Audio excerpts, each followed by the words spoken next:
Hello students. आज हम डार्विनवाद के सिद्धांत को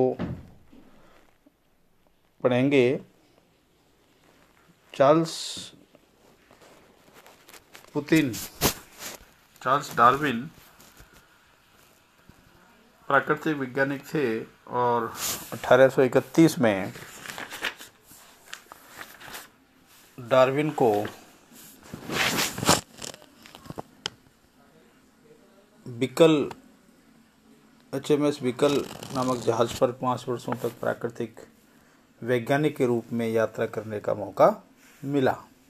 इस दौरान उसने अनेक पादपों, जंतुओं, जीवाश्मों आदि का अध्ययन किया और अमेरिका के 600 मील दूर गैलापागो द्वीप के समूह के जीवों को विशेष रूप से अध्ययन किया और ये द्वीप समूह डार्विन की नेचुरल जो लेबोरेटरी है वो बना।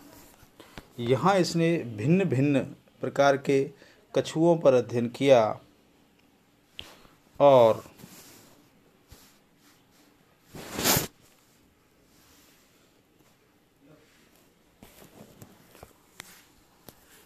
फिंच नामक पक्षी पर अध्ययन करके इनके चोंच का रूपांतरण का अध्ययन किया एवं इन सब की परीक्षणों को origin of the species by natural selection यानी प्राकृतिक वर्ण से जातियों का उद्भव नामक पुस्तक में प्रकाशित किया। और बाद में यात्रा से 1878 में लौटने के बाद माल्थस द्वारा जनसंख्या के सिद्धांत को पढ़ा और इस सिद्धांत के अनुसार जीवों की वृद्धि जावेती आधार पर बढ़ती है जबकि खाद्य पदार्थों की बढ़ती आकार में कमी होती है। इस प्रकार जंतुओं की वृद्धि दर खाद्य पदार्थों की वृद्धि दर से अधिक होती है।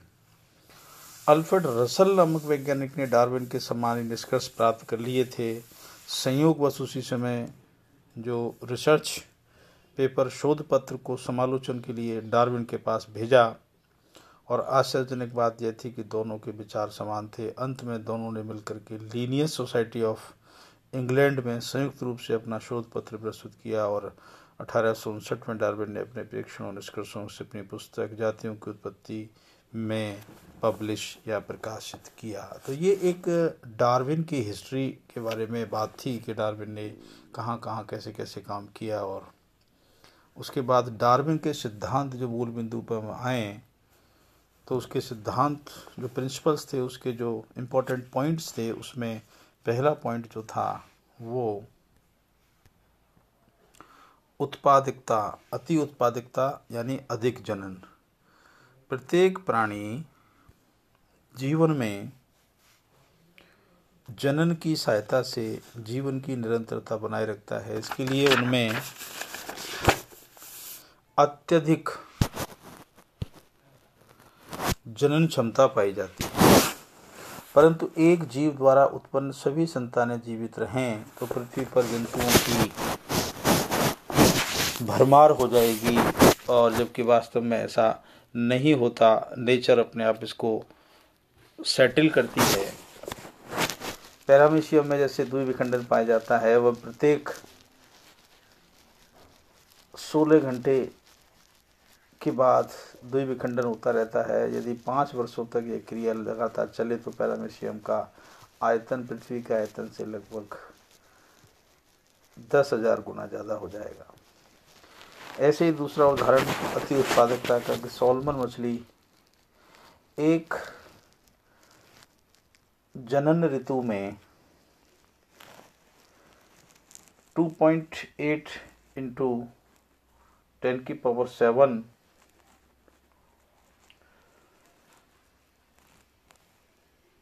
मिलियन अंडे देती है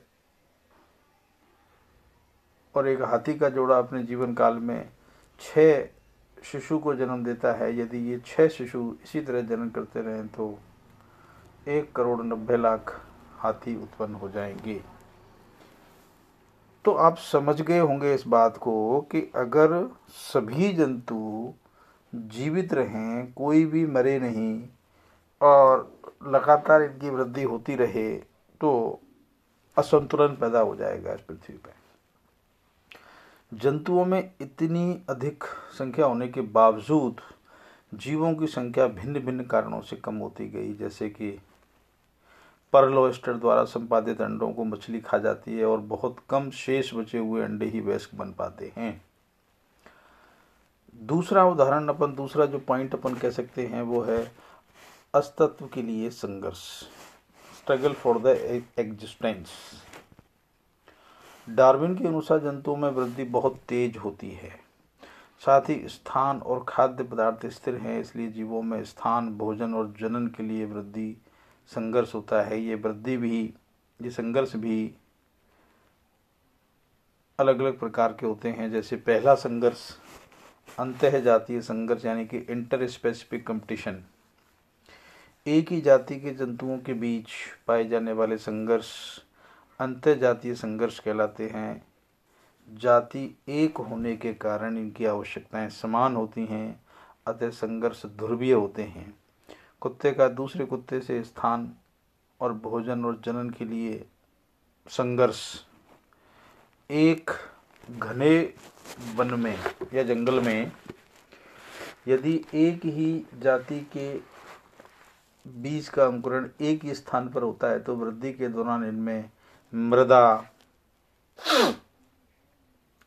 खनिज, आर्द्रता, पानी, प्रकाश आदि आवश्यकताओं के लिए संघर्ष होता है एवं इन संघर्ष में तेजी से वृद्धि करने वाले जीवित और मंद वृद्धि करने वाले मर जाते हैं।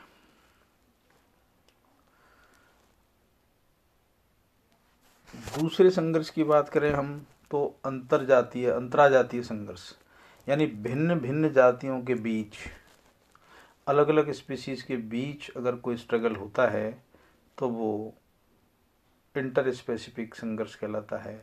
इनमें एक जीव दूसरे जीव का भोजन बनता है, जैसे कीट मेंढक का बनता है और मेंढक सांप का बनता है और सांप बाज का भोजन बनता है।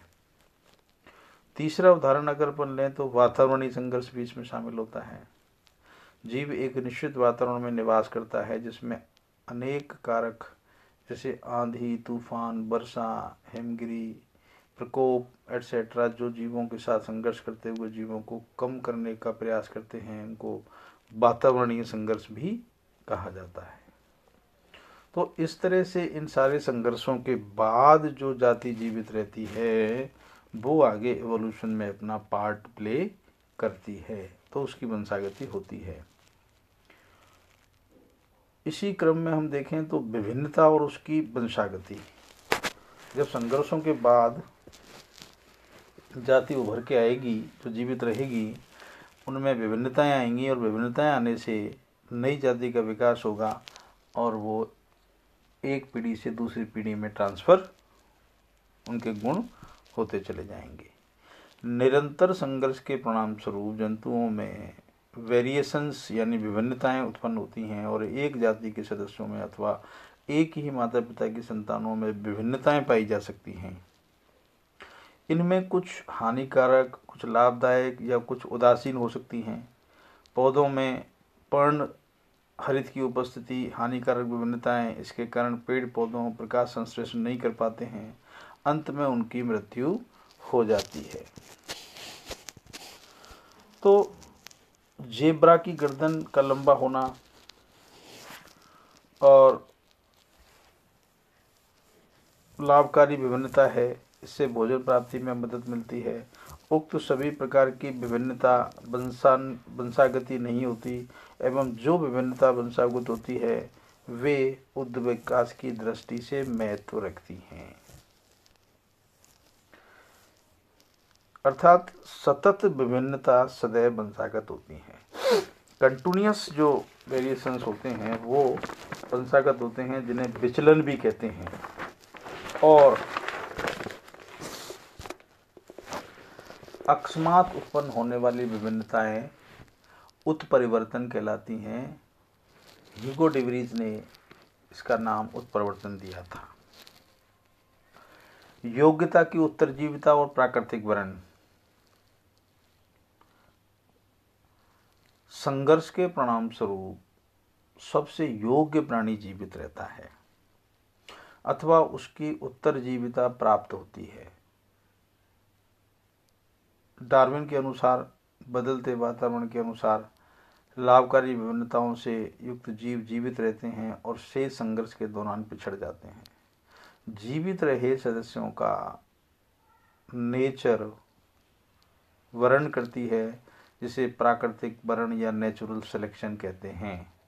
बाकी अंततः विलुप्त हो जाते हैं। एग्जाम्पल जैसे कैटल वेल ने अपने प्रयोगों में वन में पाए जाने वाले वृक्षों को गहरे रंग में बदल दिया, जिसके बाद बराबर बराबर संख्या में हल्के और गहरे रंग के जो शलभ हैं वो इन वृक्षों के तनों पर छोड़ करके अध्ययन किया, तो उन्होंने पाया कि गहरे रंग के वनों से हल्के रंग के शलभों का अधिक भक्षण किया। तो इसका मतलब ये हुआ कि प्रकृति वर्ण करती है और प्रकृति वर्ण उसी का करती है जो संघर्षों में उत्तरजीविता योग्य होते हैं। सर्वाइवल ऑफ द फिटेस्ट इसको इंग्लिश में कहते हैं। तो इस तरह से प्राकृतिक वर्ण के सिद्धांत की पुष्टि होती है। Thank you.